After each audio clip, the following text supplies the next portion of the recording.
Olá, bem-vindos ao episódio 7 da nossa série Como Somos Salvos. Hoje a gente vai mergulhar num assunto essencial para entender como a vida de um filho de Deus cresce, como ela amadurece. O nosso tema é santificação. E vamos começar encarando de frente uma pergunta que, olha, talvez muita gente tenha até vergonha de fazer em voz alta. Se eu sou salvo, por que eu ainda luto tanto com o pecado? Sabe aquela sensação de, puxa, achei que ia ser mais fácil? Ou por que essa tentação ainda me pega? Essa luta é super real, e a resposta que a gente encontra na Bíblia para ela, felizmente, é cheia de esperança. Essa luta constante pode nos jogar em duas valas bem perigosas. De um lado tem a vala do desespero. É aquela crença de que Deus só vai aceitar quem já está perfeito, sabe? Do outro lado tem a vala da acomodação.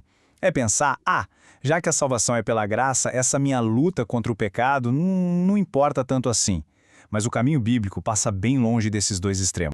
Então vamos analisar um pouco melhor esses dois extremos, o legalismo e o que a gente pode chamar de licença para pecar. O legalismo ele transforma a vida cristã numa corrida ansiosa, cheia de regras, uma performance. Já a licença ou a tal graça barata acaba usando o perdão de Deus como uma desculpa. A verdade do Evangelho nos guia para fora desses dois erros. E a Bíblia é muito clara sobre isso. Lá na primeira carta aos Tessalonicenses, capítulo 4, versículo 3, o apóstolo Paulo escreve: pois esta é a vontade de Deus, a vossa santificação. Percebe? Não é uma sugestão, não é um item opcional para cristãos mais avançados. É o caminho normal, o desejo de Deus para cada um de seus filhos. O ponto central é esse aqui.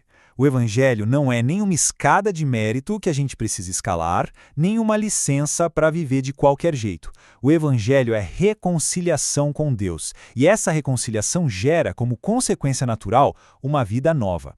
A gente não muda para ser aceito por Deus, a gente muda porque já foi aceito em Cristo. E essa ordem, olha, faz toda a diferença.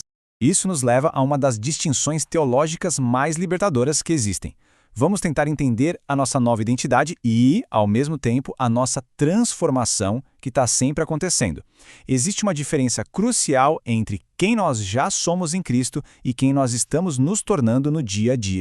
E a diferença está aqui entre o nosso status e o nosso estado. Nosso status, ou seja, a nossa posição em Cristo, é a de santo, de alguém separado para Deus. Isso é perfeito, já está completo, não muda. Ao mesmo tempo, o nosso estado, a nossa condição de vida é progressiva. A gente está no processo de se tornar mais parecido com Cristo. O status é perfeito, o estado está em progresso.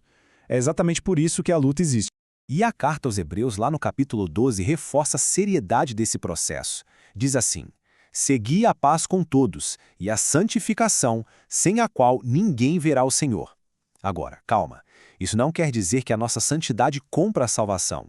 Significa que quem foi salvo naturalmente como evidência começa a andar na direção da santidade. É o fruto da transformação. Então vamos definir o nosso termo principal de hoje. O que é santificação? É a obra do Espírito Santo na vida de quem crê, que progressivamente vai enfraquecendo o pecado, a isso damos o nome de mortificação, e ao mesmo tempo vai fortalecendo novos hábitos de obediência, o que chamamos de vivificação. É um processo contínuo de transformação. Certo, mas como isso funciona na prática? A Bíblia nos mostra uma dinâmica de cooperação, uma parceria. Não é eu faço tudo sozinho, nem Deus faz tudo e eu só fico olhando. Nós trabalhamos junto com Deus no nosso próprio crescimento. E tudo começa com a mentalidade certa, que Paulo descreve lá em Romanos capítulo 6. Considerai-vos mortos para o pecado, mas vivos para Deus em Cristo Jesus. A gente precisa agir a partir dessa nova identidade. Não estamos tentando nos tornar vivos para Deus. Nós agimos porque já estamos vivos para Ele. A ação vem da identidade. E esse processo tem um movimento duplo, que acontece ao mesmo tempo.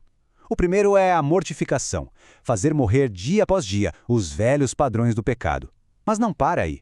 O segundo é a vivificação, trazer a vida, fortalecer os novos hábitos de obediência, de amor. É como tirar uma roupa velha e suja e vestir uma roupa nova e limpa. E este versículo de Filipenses, no capítulo 2, resume esse paradoxo de um jeito perfeito. Desenvolvei a vossa salvação, pois Deus é quem opera em vós tanto o querer como o realizar. Ou seja, nós agimos, nós nos esforçamos, justamente porque nós sabemos que é Deus quem nos capacita, quem nos dá a força e até o desejo para isso. Mas como isso acontece no nosso dia a dia? Deus não nos deixa sozinhos nessa jornada, de jeito nenhum. Ele nos deu ferramentas comuns, mas muito poderosas, que Ele mesmo usa para nos santificar. São os chamados meios de graça. E aqui estão alguns desses instrumentos que Deus usa para a gente crescer. A palavra de Deus, que nos corrige e nos guia. A oração, que cultiva a nossa dependência nele. A comunhão com a igreja, porque afinal, ninguém foi feito para crescer sozinho. A pregação e os sacramentos. E acredite, até a disciplina amorosa de Deus por meio das dificuldades. A santificação não é mágica, ela acontece através desses canais.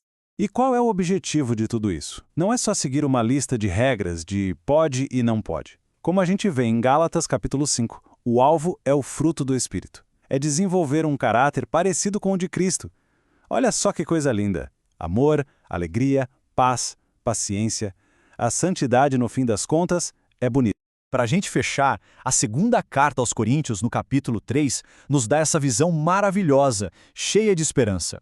Diz que, ao contemplarmos a glória do Senhor, nós somos transformados à sua imagem de glória em glória. É um processo gradual, contínuo, garantido pelo poder do Espírito. Então, se a luta ainda existe, muitas vezes isso não é prova de que a salvação não é real. Na verdade, pode ser a maior prova de que se está vivo e na batalha certa. E essa esperança de que Deus sempre termina a boa obra que começou nos leva direto à nossa próxima questão. No episódio 8, nós vamos investigar se é possível perder essa salvação tão grande. O tema será a perseverança dos santos. Espero por vocês lá.